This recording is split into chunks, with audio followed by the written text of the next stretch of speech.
Hello, welcome everybody to Woman Who Left podcast. We have Cori Butler on with us this evening.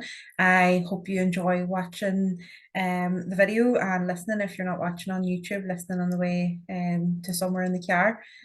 Imagine if I listen what I hate, I gotta say. I never give a broke bitch any time of day. You ugly when you jealous, bitch. Look at that face. I'm hot right now when you're not, okay? Oh, you big mad, oh, you big mad. Got a big bag, popping big tags. All white Rover, yeah, whip that. Ate it up, left no crumbs, cause this shit smack. I just sit back, let the chips stack. People juiced other boys, yeah, they shit crack. Off the coast, I'ma holler when I get back. Got his that, oh, you big mad. Hey, oh, you still big mad, huh? Bitch, I'm in the coop, whipping fast, huh? Hey, cup of few, you ain't had none. Hey, don't start, I'm the last one. I do shit that they can't believe happened. Backwoods and red bottoms, high fashion. Camelback and Bali, that's no capping. Blue season, new yacht, I play. Yeah, Cori, so thank you so much for coming on, taking the time out to chat to me today. I'm a big fan of you, so I'm trying to wake away the nerves for a wee second and just just get over myself a wee minute.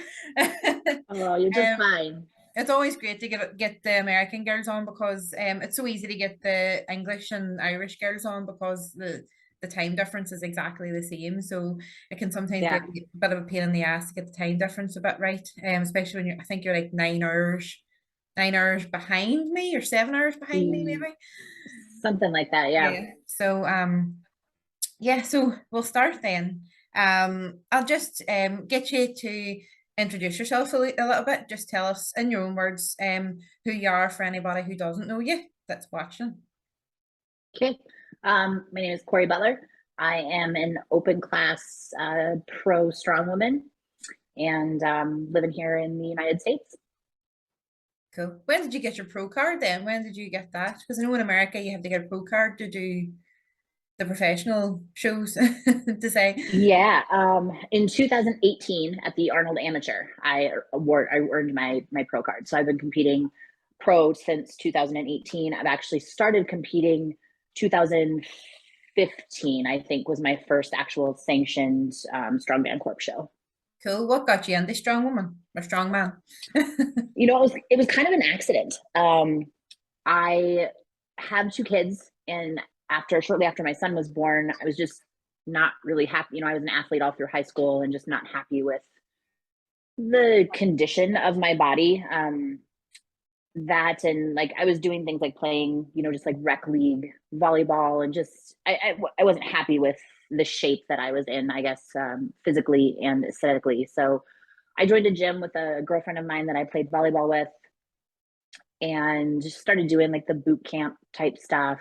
And one of the trainers at the gym was training for a strongman competition locally here. It wasn't a sanctioned show or anything. It was part of like a festival type event for Oktoberfest. Yeah. And asked me if I wanted to train with him, and said sure. And I was like literally love at first Atlas stone. It was something I really, really, truly fell in love with. And, I've done a couple of powerlifting shows, and I've done some CrossFit, nothing, super crazy competitively, just some local meets here in South Dakota where I live. But strongman's, it's my favorite. It's just something I fell in love with and kind of came across by chance, I guess. Yeah, and I suppose when you were doing the CrossFit too, you probably at some stage realized, well, I like lifting heavy more than I like lifting light, but for reps. So Most it's definitely. good then I'm if you definitely found more of something.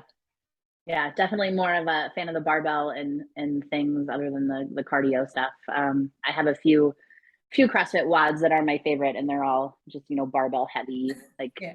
Grace's 30 clean and jerks for time, and like 95 pounds, and then like DT is deadlifts, hang power cleans, and shoulder to overhead. So like those, I'm like, yeah, get me in there. I'll do those all day. But the other stuff, the cardio intensive, like I saw my surgeon for my post-op appointment earlier this week, and he's like, okay, we can do this. He's like, no running. And I'm like, I don't do the running. You don't have to worry about that. Unless it's with a heavy implement or something, like yeah, you'll think about it. But then it's like 60 seconds at most for the most part. I mean, pretty rare do you have like a for distance type event with no time cap at all. So, and like that's not really running. You're carrying, 250 to 300 pounds in your hand or in front of your body. There's really no running at that point. More of a waddle. Duck waddle. So yes. So I got a good laugh out of that. He said no running yet, and I'm like, oh, we don't have to worry about that. That's not a disclaimer that I need. What you want to know is, when can I start lifting again? When can I start lifting heavy again? Yes. That's probably what you were thinking the whole time. Yes. So what's, out of all the events in Strongman, what's your favorite one to do? I really like the carry and load, or just the moving events in general. Yoke and farmers are probably some of my favorites.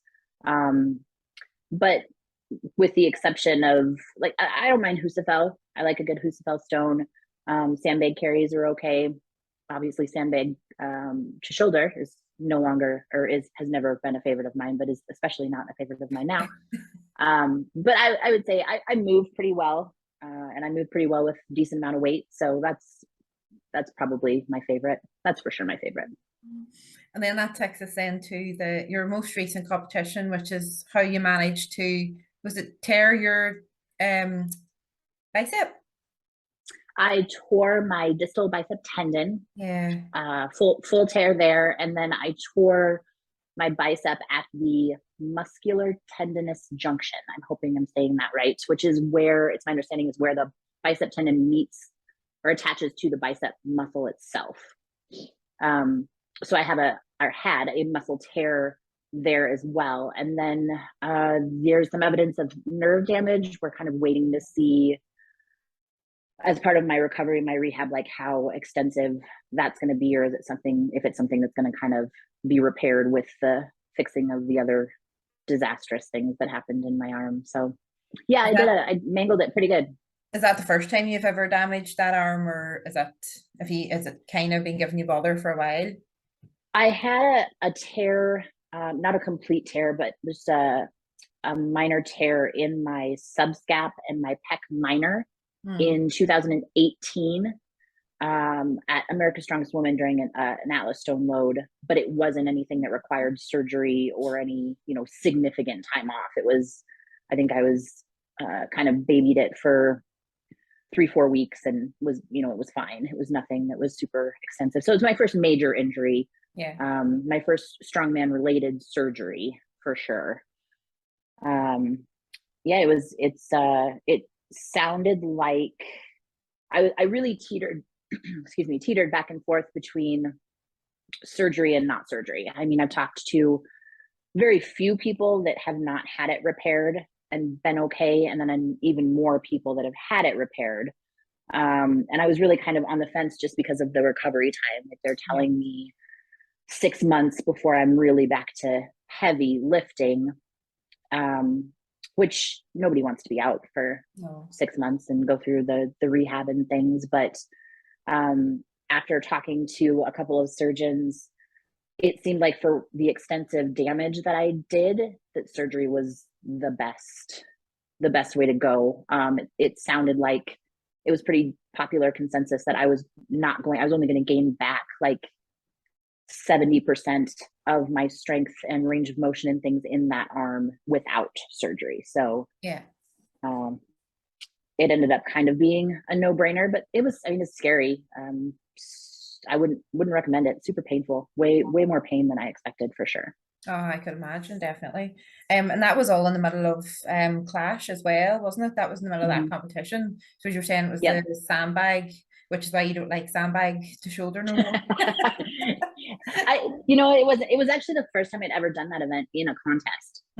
It's never been a favorite event of mine, but it's anybody's favorite event, to be quite honest. Yeah, that's probably true. I mean, there's some guys and gals that are really good at it, can lift stupid amounts of weight. And it was a freak. Like, I'm sure it wasn't the event itself. Obviously, I know it was like a freak accident. It probably could have happened on anything. But I for sure will have, like, I saw all these people of doing their OSG training and things, and there's a sandbag to shoulder ladder for OSG, and I'm like scrolling through those videos. I just can't watch it. It gives me PTSD. Yeah. So will you be going to the OSG to watch it? Because obviously you would have been, if you hadn't injured yourself, you'd have been competing in it, I'm assuming. I didn't qualify for OSG. There were Oh, some other really? things. There were some other things that I was doing in the middle of my prep for Shaw, and I really wanted to Oh, focus on yes, that's that. right.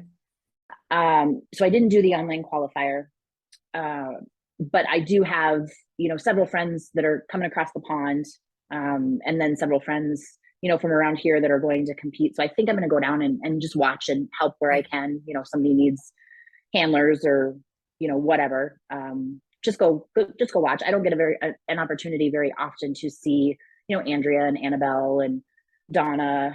Sam's coming down from Canada, so it'll be good to see everybody. Good opportunity to see everybody, and I'm sure for the amount of people that'll be there, somebody will need help, Oh, elbow sleeves or knee sleeves or slap on the back or yeah. nose torque or something. So I'll put myself to good use, I'm sure. Just don't be putting on anybody's or helping anybody with their elbow sleeves or knee sleeves because you only want one arm to pull them up to.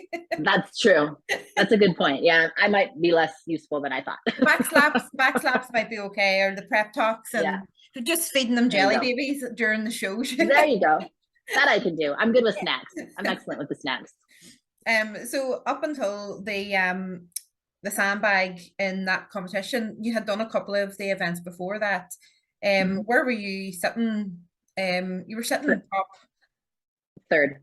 third. Yeah, I was thinking you were sitting top Yeah. three. Yeah, so yeah, I'm sure you were a bit devastated at the same time then, because obviously you'd have at least probably been top three, I would say at the end of it, like, but I'd like to think so. There was a very brief moment that I was thinking about.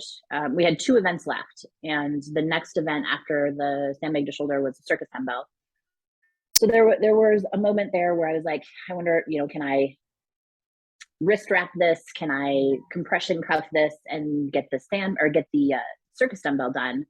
But then the final event was last woman standing Atlas stones, and I'm like, there's no way I can load an Atlas stone. no, I mean, it's just not going to happen. So at that point, it was like, what's the point? You're yeah, doing having to miss another event, essentially two events that I would have gotten zeros on. There's no way you're going to podium at that point. So I still ended up sixth, which in that lineup of ladies and zeroing three events, I can't. I mean, I can't be. I guess I didn't zero. I got 1 point for lapping the yeah, sandbag, but I can't be upset about that. I mean, it was still got the experience. It was an awesome venue. Tyler Purdue put on a hell of a show. yeah. Clashes, they always do a great job, but It's been a fantastic Tyler couple found of a shows. yeah, Tyler found a hell of a venue. The girls were great, and the show itself was great. Judging was great. Like I have zero complaints other than walking away with this little chicken wing here, Yeah, but for sure would do it again. Hopefully they keep that weight class around. 91 kilos is not a huge cut for me. I was sitting at like 208, I think, going into my water load. So it's not a huge cut for me. And that group of ladies is a solid group of athletes. So I would for sure do it again if they keep that weight class around. and I think Clash too. That's one of the first, or maybe what I will be one of the first shows that are paying the women a very good amount of money as well too, isn't it? But I don't. Is it Yeah. only top three, or is it the whole way down to the last This last one, the 91 kilo show was top three. Yep. They top paid top three? three. Yeah, well, sure, as things progress, I'm sure as well, like other shows that'll be ending up that Oh other yeah. girls will get paid come every step of the way down. Like, so definitely was good to see to get the support for the women, and even the live stream for that as well was really good as well. Something watching away. Although I didn't get to see much of the 91s because I was working that day, but I got to see some Oh, of the. I know. you can still buy it. Yeah, you can, yeah. I've watched some of it. You see, you get to watch most of it now on YouTube and stuff as well. So I've caught up with a good bit of it. Yeah. I still have, so it's not so bad. So then you had the Shaw Classic before that, wasn't it? That was a couple of months before Two that, weeks wasn't it? before. Oh, just 2 weeks. 2 weeks. Oh, so how did I know you placed, was it you were top three in that? You were second or Mhm. third, weren't you? Third. Yep. Third. Place third. Yep. So how did your prep and that go for the Shaw? It went really well. So I finished the Arnold Pro in March, and decided I was going to do the qualifier for the Shaw Classic, and we did that and made it through. And then my coach and I, we really wanted to take some time to dedicate to my static strength. That is an area that, you know, I definitely could be more competitive in the open side of things. Like I said, I move really well and I love doing that. But I could be better statically. So we really did take some time to build up for that prep. I felt like the prep went really well. Coming off of the Arnold, I had some health issues leading up to the Arnold, which I feel like my Arnold performance suffered a little bit because of that. So there was still some recovery there in the beginning. But I feel like as far as preps go, yeah, I was super happy with it. I was super happy with my performance. You know, there's always little tiny things you could do better as far as quicker transitions. You know, things could always be better, but there were definitely the deadlift I wasn't expecting to get as many reps as I did. And although I wanted a couple of more, you know, I was super happy with that. You know, 515 is my 1 rep max from the floor. And we had a 500-pound, 13-inch deadlift for reps, which I hate 13 inches. I swear to God, it's the worst deadlift height ever. It really is. It really is. Oh, it's absolutely terrible. So yeah, I was super happy as well. Like 13 yeah. It's just not a nice number at all. No, I agree with you. So still very much agree with you. So yeah, that contest was fantastic as well. There's definitely, I think, a difference when someone who is a competitor or has competed throws a contest versus someone who just has been a part of the promoting side. Carrie and Brian took really good care of us, and I thought the contest was great, moved pretty well. The equipment was great. Like I have zero complaints about that. I really do hope that they bring that with the ladies division back next year. Yeah, definitely. I will most definitely try and make it back there again. I don't know what their plan is for invites or qualifiers or what they're going to do, but that'll definitely be on my radar. I think because of how well it went this year, I would say he probably has somebody in his ear saying you really need to do that women's one again. Like there definitely was definitely the people watching it, and there's definitely the people that were wanting to see it. I think those though at the minute most of the people watching Strongman are wanting to watch the women anyway. There's anybody I chat to, maybe I'm being biased because I just love the Strongwoman side of it, but anybody I'm chatting to, they're always talking about most of the women now rather than seems to be wanting to watch the women's a bit more, which is nice. That's basically what I'm trying to say. I think it's coming along for sure. We've definitely had more, you know, when I started competing pro in 2018, there were really 2 contests that we had available to us as pro women in the States anyway. You know, it was the America's Strongest Woman and the Strongest Woman in the World that were held by Strongman Corp. And then of course the Arnold Pro, I guess, if you qualified for that. But now there are more promoters and more federations. I don't know what the best way, more groups that are holding opportunities for pros and for amateurs as far as the women's side of things goes. And so I think that's helping bring some light to the ladies side of things. And it helps to have, I mean, we have a really super impressive lineup of pro athletes that really are fun to watch, in my opinion. And I love watching the guys too, don't get me wrong. They're also stupid impressive to watch. Mad impressive, like. I just think we just have to, you know, I've said this before, like we have to remember that, like you said, the guys have been around for decades. They've been around for so much longer than us. So just trying to get more of that exposure and get more people involved and get people to see how much fun we are to watch. It's just a process. It is. And sure, the men had to start from somewhere as well. Sure, it wasn't that long. Yeah, for sure. Laws and that are talking, like they were lucky to get £100 if they came first place in UK's Strongest Man and Worlds and stuff like that. So I mean, we'll have to start somewhere, don't we? It's just great though. Yeah. Like I mean, for me coming through as a newbie, and looking at like all you girls, like yourself, Donna, Andrea, and like hearing from the stories from them as well. It's great to have you to look up to as well. You know, it's thank you. I appreciate that. It's nice that you have kind of led the way for us coming through too. Absolutely. You have had to put up with all the hard stuff, and now we're getting it. We're not getting it as tough now coming through, but Yeah, and that's the goal, you know, paving that way. I'm super honored to be a part of trailblazers. I don't know if, I mean, I guess if you will, but paving that path and opening those doors and creating those opportunities and putting on a show. You know, I've been really lucky to be a part of some really, really great contests that have allowed me to bring light to the women's side and to show what we can do. And I want to inspire, you know, ladies like yourselves and girls coming up, and whether it be strongman or powerlifting or CrossFit or, you know, basketball, or I mean, it doesn't matter. I do the strength and conditioning for our girls hockey team here in town. And, you know, even those girls, whether it be hockey or anything, just being physically active and being accepting of their bodies and their strength and what they want to do. That's ultimately what I want to do, is just to continue to create those opportunities, to create that mindset, to be inspirational and give ladies, girls, women, you know, regardless of your age, like that, help build that confidence into allowing them to be comfortable with themselves and do what they want to do, and screw haters, you know, let people talk all they want to talk. Like, just as long as you're happy with you and you're doing what you love, then it shouldn't matter. Yeah, and if they're talking about you, they're leaving somebody else alone. Right? That's true. That's real true. Yeah. So what's your so what, I suppose you've obviously had to change maybe your plans now because of the injury. So what's your plans for the rest of 22 and going into 23? So things are kind of up in the air right now. You know, I've gotten some differing opinions on how long I will be out. So we're kind of taking that, like I just started PT Thursday of this last week, kind of taking it a day at a time, working on range of motion and things and listening. But I still want to, you know, push as much as I can.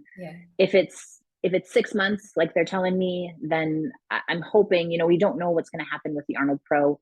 That's that qualification or invite. I guess that invite system is kind of up in the air. They've not really released much on how that's going to happen. I would love the opportunity to get back to the Arnold Pro.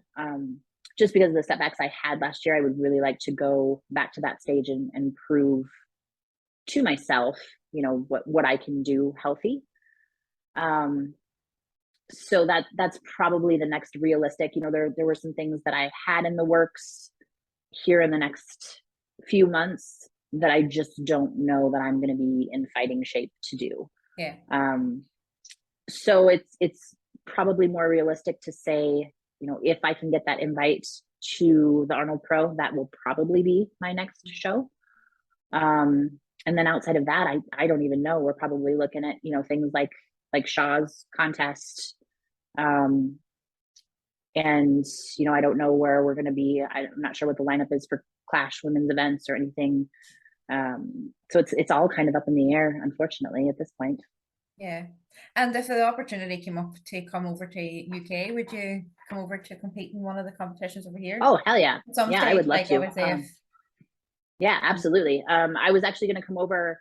Strongest Woman in the World was originally going to be over in the UK in August. The same weekend I ended up doing Clash, and they canceled it because of, they decided to go with the invite system for the Arnold. So that was supposed to be an Arnold Pro qualifier. So when they canceled that show, that was when, you know, I had been offered a spot at Clash. Somebody had, a couple of girls I think had backed out. So that was the same weekend. So I would love to come over and do a show over there for sure. Yeah. Hopefully, like Giants Live, we're taking a bit more now to do with the women as well, with that the America versus the UK in November. I think it's November, end of November. So hopefully they keep doing things like that and getting some of the women over from USA and further afield as well. It'll be pretty cool. Or even Giants Live goes over to somewhere in America. That'd be class. That team competition would be so much fun. I would love to do a team show. I think that would just be a blast, or a couples, like a guy girl like a co-ed partner team or something along those lines would be so much fun. I would love to do something like that. Who would you pick as your team, as your team partner, your partner then, if you were to do it? Oh, geez. I'll make it a bit That's a easier. tough question. If you were to pick five, six, you'd be six, so five people, three boys and or two girls. Who would you have on your team? Oh, let's see here. So Victoria Long, for sure. Let's see, United States girls. One more girl. I would, on the guy side of things, Rob Kearney is a very good all-around athlete. Bobby Thompson, very good all-around athlete. Third one, Trey Mitchell, probably. Yeah. I would say Evan would be right up there, but he just had a similar injury to myself. So immediate team, like if I had to put a team together to go tomorrow. And then I got one more girl. I would pick Sam or Mel, but they probably Hannah Lindsay. She's a very good all-around athlete as well. Yeah, Lindsay, yeah. Yeah. Yep. That would probably be my team. Yeah, sounds like a strong team. Yeah, I think so. We all move pretty well, pretty statically strong. I think we could hold our own. Yeah, totally. Well, that's pretty much it, Cori. So it is. Thanks for having me on. No worries. Thanks for the opportunity. Thank you very much for coming on. Yeah. It's been a pleasure having you. And hopefully get you on again or see you in person at some stage.